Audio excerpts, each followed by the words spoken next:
The day you stop expecting anything, everything comes back. Carl Jung observed that the psyche has its own economy, and that what the conscious mind refuses to release, the unconscious cannot deliver. Here is where we begin, with Heraclitus, the old Greek that Jung returned to again and again when he tried to describe the shape of the inner life. He wrote, "The way up and the way down are one and the same, a single mountain path, not two roads but one road, walked in two directions." And Jung would stop you right there and say, "Do you see it? You have spent years treating your longing and your letting go as opposites, as if you had to choose between wanting something and being at peace." But the old fragment says otherwise. It says the grasping and the releasing are the same motion seen from different ends, which means the day you stop clutching at the outcome is not the day you lose the road, it is the day you finally arrive on it. And something in you probably just recognized that. The ache of chasing a reply that never came at the pace you needed. The ache of checking and finding the door still shut. That ache was never a sign you wanted too much. It was a sign your hands were too full to receive anything else. So let us say something together, quietly, in your own voice, not as a wish thrown at the world, but as a plain report of what is happening inside you. I stop gripping the outcome as if my life depended on it. I open my hands to what is already trying to reach me. I make the unconscious conscious. Say it with me. I stop gripping the outcome as if my life depended on it. I open my hands to what is already trying to reach me. I make the unconscious conscious. Again, I stop gripping the outcome as if my life depended on it. I open my hands to what is already trying to reach me. I make the unconscious conscious. And if you want tomorrow's teaching to find you the way this one did, stay close by subscribing, quietly, no hurry, just so the next door is already open when you arrive. Before we go further, if something in you just went still, type the two words, "face it," into the comments, not as a performance, just as a small, honest marker that you are here and awake to this. The first key is this: expecting is not longing. It is a demand placed on life. And the demand is what blocks the door.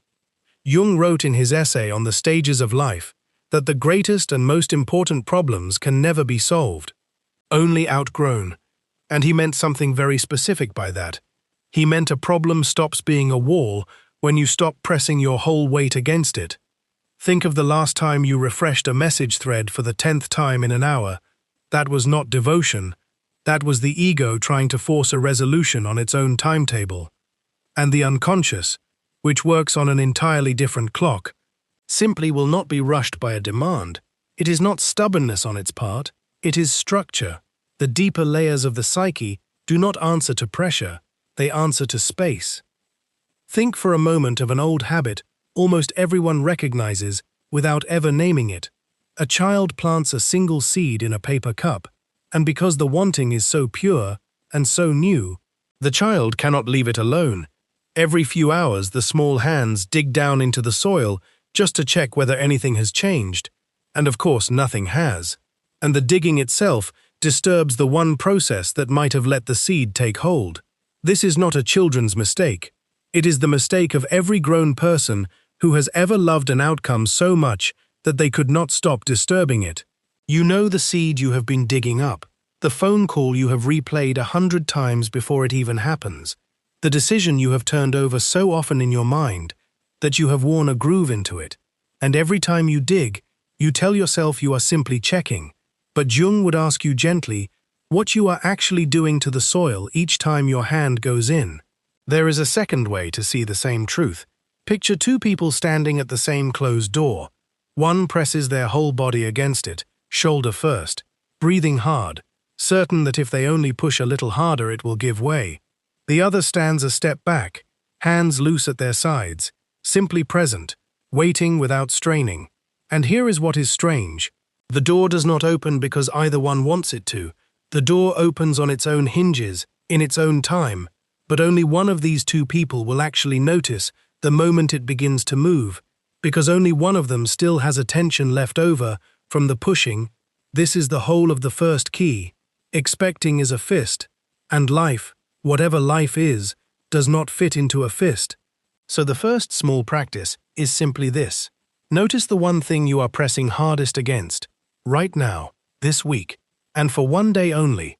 Let your hand go loose around it, not forever, just for one day, and watch what you actually feel. Stop digging up the one seed you most want to grow. I loosen my grip before I demand the door open. The second key is this. The psyche behaves like a scale with two arms, and Jung spent much of his working life describing how the conscious side and the unconscious side answer each other. When you push down hard on one side of a scale, the other side does not stay still, it rises to compensate. And this is not poetry, it is close to how Jung actually described the relationship between the conscious attitude and the unconscious one. When your conscious mind fixes itself rigidly on a single outcome, refusing every other possibility, the unconscious does not simply go along with the demand, it quietly withdraws. It stops contributing, the way a person stops speaking at a table, where only one voice is allowed to be heard. This is why the more desperately you chase a thing, the more it seems to recede. It is not that the universe is punishing you. Jung would never have framed it that way. It is that your own inner resources go silent under that much pressure. Think of it almost mechanically for a moment. A scale is not being cruel when the other arm refuses to rise while one side is pinned to the floor. It is simply obeying its own nature, and the psyche obeys a similar nature. It will not produce insight, or ease, or a new idea on the side that has been starved of room. Consider how plainly this shows itself in something as small as an argument between two people who love each other. Imagine a husband and wife disagreeing quietly about where to spend a holiday, and one of them decides, without quite admitting it, that this particular exchange must be won, so they repeat their case a second time, then a third, each version a little more urgent than the last, certain that enough pressure will finally produce agreement. And something strange happens instead. The harder they press, the stiller and more closed the other person becomes. Not because the other person suddenly has a stronger argument, but because a scale pinned down hard on one side simply cannot rise on the other, while that weight remains. The very same law governs a single mind waiting alone for an answer. One half of you presses down, insisting on certainty now, today, this hour, and the deeper half, the half that might actually produce the idea or the ease you are longing for, goes quiet, exactly, because the pressing has left it no room in which to move at all. Think too of a musician who has sat at the piano every evening for a month, trying to force a melody to arrive. They play the same 4 notes over and over, certain that if they simply try harder, concentrate more fiercely, refuse to get up from the bench, the tune will finally reveal itself, and every evening ends the same, flat, forced, nothing done. And then one ordinary night, they give up entirely. They close the lid without deciding to. And while washing a plate at the sink, half listening to the water, the missing phrase arrives on its own, uninvited, complete. This is not luck, and it is not mystery for its own sake. It is the scale finding its balance the moment the hand stopped pressing down on the one side that was never going to yield to force in the first place. Now return to the woman searching for an apartment in a city she has just moved to. She has one listing in mind, a place she toured once and cannot stop picturing herself in. She calls the agent daily. She refreshes the listing site every hour. She has already arranged her furniture in her mind, and for 3 weeks nothing moves. The agent stops returning her calls quite so cool. The third key is this, and it asks you to actually watch a day pass, hour by hour, the way it really happens, not the tidy version you tell yourself afterward. Because Jung was always more interested in the actual texture of a life than in the story a person told about it. He wanted the raw data, the minutes, not the summary. And there is a kind of honesty that only comes from counting. So before the story, understand the principle beneath it. The psyche runs on something like an economy of attention. You have only so much of it in a day. And every hour you spend orbiting one expectation is an hour withdrawn from everything else that might have reached you. This is not a metaphor Jung invented lightly. It follows directly from what compensation means. If the unconscious rises to balance what the conscious mind fixes on, then a conscious mind fixed all day on one single point leaves almost nothing for the rest of life to register. So imagine an ordinary Tuesday and walk it slowly.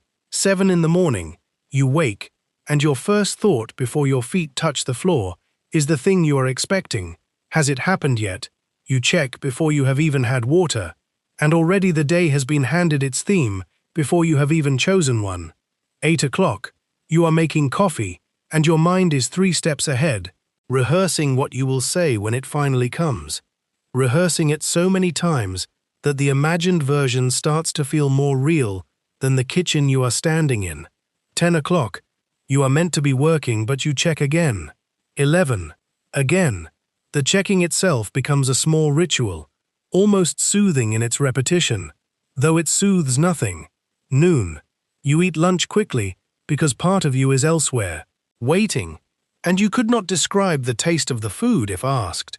2 in the afternoon, a small disappointment, nothing has changed, and a mood settles over the rest of your work that has nothing to do with the work itself. A colleague asks you a simple question, and you answer it 2 beats late, because half of you is still checking a door that has not opened. 4 o'clock, you check again. 6, you tell a friend about it over the phone, and notice your voice has an edge you did not intend, an edge that has nothing to do with your friend, and everything to do with the hours already spent. 8 in the evening, you check one more time before bed, and lying there in the dark, you realize you have spent nearly every free minute of the day orbiting a single expectation. Now, here is where the counting becomes teaching rather than confession. This is not a moral failing. Jung never treated the psyche as something to be ashamed of. He treated it as something to be understood. So add the hours honestly, not to punish yourself, but to see the plain arithmetic of where your one ordinary Tuesday actually went. And here is the part that Jung's understanding of compensation would add to the tally. All that gripping did not even serve the outcome. It only exhausted the very attention that might have noticed something good arriving in a form you were not expecting that same day. A message from someone else entirely. An idea about your work that you would have missed. A small kindness from a stranger at the counter where you bought your coffee. A change in the light outside your window that on any other day might have quieted you for a moment. Because your eyes were fixed on one narrow point on the horizon, everything else that came near you that day passed by unclaimed, like mail delivered to a house where no one answers the door. This is why Jung spoke of the unconscious having its own kind of intelligence, quietly compensating, quietly offering, laying small things at your feet all day long. And this is why the tally matters. Not to shame you, but to show you plainly where your hours actually go. Because a person who has never counted will insist they are only a little preoccupied. And a person who counts honestly, just once, is usually startled by the true number. So try this once this week. Simply count, for one day, how many times you check on the thing you are expecting. Write the number down at the end of the day, and just look at it. Without judgment, let the number itself be the teacher. I count the hours I have given to waiting. The 4th key is this, and here the lens turns. Because up to now, it has been easy to nod along, thinking of the hypothetical man and the hypothetical woman, the friend who checks their phone too much, the colleague who cannot let a thing go. But Jung was suspicious of any teaching that stayed comfortably out there. In other people, he wrote that we discover in our neighbor what belongs to ourselves, and the same movement applies here. So let it land closer now. Think of the actual promotion you have been quietly expecting for months. The actual reply you refreshed your messages for last night before sleep. The actual apology you have been waiting to receive from someone who may never give it. The actual outcome in your health, your finances, your family, that you have built your peace of mind around, conditionally, as if you cannot rest until it resolves. This is not about the distant stranger anymore. This is about the specific grip your own hands are in right now, today. And consider how quietly this grip disguises itself. It rarely announces itself as demand. It wears the clothing of responsibility, of care, of simply staying informed. You tell yourself you are only checking once, only thinking it through once more before bed, only being reasonable. But count honestly. The reply you are waiting for from a friend, you have composed it in your head in 4 different versions. The health result you are waiting on, you have already lived through 3 separate outcomes before the actual one has even arrived. This is the mirror the 4th key holds up. Not a stranger's face, your own, turned toward you in the dark glass, and Jung would ask you plainly, whose hand is this, holding this tightly, and what does it think it is protecting? Imagine an ordinary man, waiting on a diagnosis that will not come back for another 11 days. He tells himself he is being responsible by researching every night, by reading every account he can find of people in similar situations, by turning the question over and over at his kitchen table until it is worn smooth with handling. And 11 days is not a short time. But by the 5th day, he notices something. His daughter has been trying to tell him about her week, twice, and both times he nodded without hearing a word. A friend offered to sit with him one evening, and he found himself unable to remember afterward what they had actually spoken about. The grip had not changed the date the results would arrive, not by 1 single hour. All it had changed was how much of those 11 days he was actually present for. This is what Jung meant when he said the unlived life returns as a demand. It was never only about the outcome. It was about everything the outcome was quietly allowed to swallow while it waited to arrive. So here is the honest and slightly uncomfortable truth Jung's understanding points toward. The very thing you are demanding may be exactly the thing your gripping is keeping at a distance, not because you deserve to be denied it, not as some cosmic punishment for wanting, but because a hand this closed cannot receive anything else, closed around the one thing you are certain you need, and closed, therefore, to the 100 smaller signs, the 100 smaller doors that might already be opening around you, unnoticed, because your attention has no room left for them. The mirror does not accuse you. It simply shows you where your hand actually is, and once you can see that clearly, you are no longer acting blindly. You are choosing with your eyes open. So this week, name it plainly, out loud if you are willing, name the one expectation you are gripping tightest, and simply notice, without forcing yourself to release it yet, just notice how tightly you are holding it. And notice too what it has quietly been costing you while you held it so hard. I see my own closed hand before I ask it to open. If this teaching is doing something in you, staying close helps, because tomorrow continues exactly where today leaves off. Subscribing costs you nothing, and it means the next key finds you when you need it. The 5th key is the deepest one, and it asks more of you than the others. So let us walk through it in pieces, slowly, the way Jung himself walked through the hardest truths in his own work. First, consider this. Jung did not teach that the answer to expectation is to force yourself into indifference. That would only be one more grip disguised as its opposite. Trying to not want something is still a form of wanting, only turned inside out. What he taught instead was the tension of opposites, holding the wanting and the not forcing in the same hand at once. Without collapsing into either side, he wrote that the greatest and most important problems of life can never be solved, but only outgrown. And by outgrown, he did not mean forgotten or defeated. He meant that a new level of the personality arrives, wide enough to hold the problem inside it without being crushed. The way a mountain does not solve a storm. The storm simply looks smaller from a higher vantage. Second, consider what Jung called the third, when two opposing forces are held honestly, without either one being allowed to win by force. Something new tends to arise between them, something neither side could have produced alone. He called this the transcendent function, a rather clinical name for something quite alive. And the crucial detail is that it cannot be summoned by will. It comes on its own schedule, out of the tension itself, the way a chemical reaction needs both substances present before anything new can form.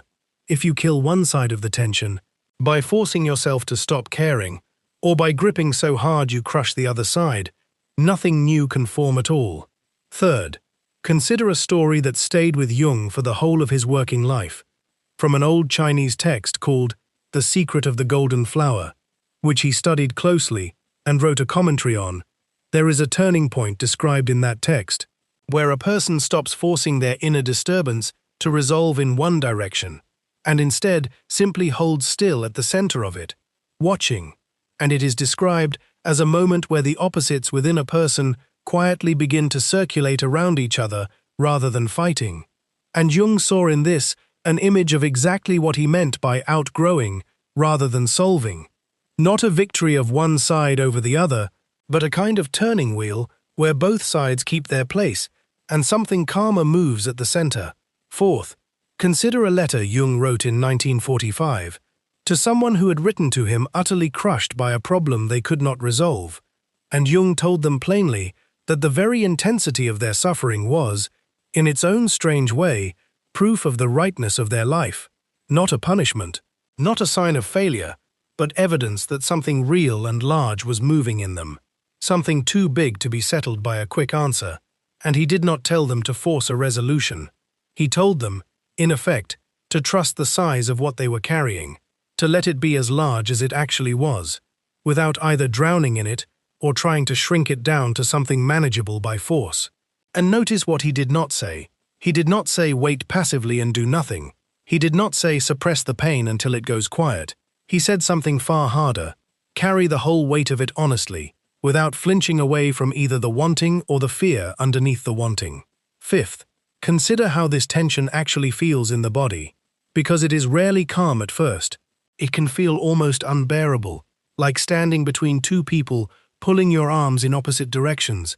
And this is precisely the point where most people give up too soon.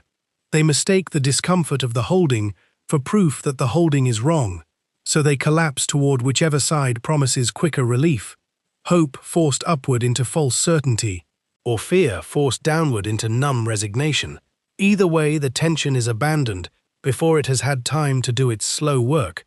Jung would say the discomfort itself is not a sign of failure, it is the sign that something real is being asked of you. A furnace does not feel like a garden while the metal is still being shaped inside it. Sixth, consider an ordinary version of this. Imagine a small shop owner waiting on a loan decision that will decide whether the business survives the year. For weeks, there are two voices in her. One voice says, it will surely be approved. Everything depends on it. She must believe this fully, or she will fall apart. And another voice says, it will surely be denied. She should prepare herself for the worst, so the blow will not undo her. And for a long stretch of those weeks, she tries to force herself to only hear the first voice, smiling too brightly, refusing to plan for any other outcome. And this costs her, because underneath the forced hope, the fear only grows louder in the dark, where she will not look at it. Then she tries the opposite. She forces herself to expect the worst, to steel herself, to feel nothing. And this costs her too, because underneath the forced resignation, the hope she is refusing keeps leaking out sideways, into irritability, into sleeplessness, into a kind of flatness that her family notices at dinner. She snaps at her son over nothing. She stares at the ceiling at 2 in the morning, insisting to herself that she has already made peace with losing everything. And neither forcing brings her one day closer to the answer, it only exhausts her twice over. Once for the hope she is not allowed to feel, and once for the fear she is not allowed to feel. And it is only in the final week, worn out from forcing either side to win, that she stops, and simply lets both voices speak at once. Yes, I want this deeply, and yes, it may not come. And she finds, oddly, that holding both at once is lighter than holding either one alone had been. Not easy, but lighter, because she is no longer spending strength fighting her own mind on top of everything else. This is exactly what Jung meant.